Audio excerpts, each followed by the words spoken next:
Bueno, pois, Javier Yáñez, bos días, gracias por invitarnos aquí ao teu taller.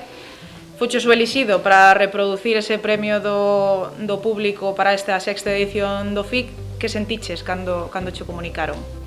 Pois nada, agradecimento máis por deixarme colaborar con esta edición e poder mostrar algo do que eu fago. Eu dedícome a facer tematizados en xeral. Intento reproducir todo tipo de materiais, como poden ser pedra, ladrillo, madeira, darlle un aspecto rústico, moderno a fachadas. Unha casa que este pintada, por exemplo, sería prácticamente imposible a non ser facer outra pared de pedra rústica. Entonces, con isto damos a oportunidade de poderla reproducir. Este é un tipo de pedra que se chama de xunta seca, amasando o morteiro con agua, dibuixando a man todo, e vaise lle dando un pouco de relieve, e logo, na medida que vai secando, vaise podendo tallar. Ao final dáselle un acabado de tinte con silicato para darlle dureza e que perdure no tempo. O morteiro está feito a base de arena, cemento e cal.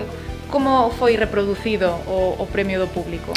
Como expliquei aí, amasando o morteiro, vaise moldeando, non? Como, entre comillas, un pouco plastilina. E claro, reproduces o que seas capaz, claro, con este tipo de morteiro. Son pezas que as fago aquí en taller para logo chegar á obra e a axilizarme o traballo. O que máis estou facendo é tipo pedra rústica. É o que máis pide a xente, en fachadas exteriores. En interiores tamén teño feito algunha bodega. Eu levo no mundo das fachadas 26 anos. Solo que agora orienteino un pouco máis isto, descubrín o sistema aí a volta de 4 anos, pois a base de pedir información e formándome, facendo varios cursos, pois estou intentando metelo no mercado aquí. Aí despaciño, pero con boa base.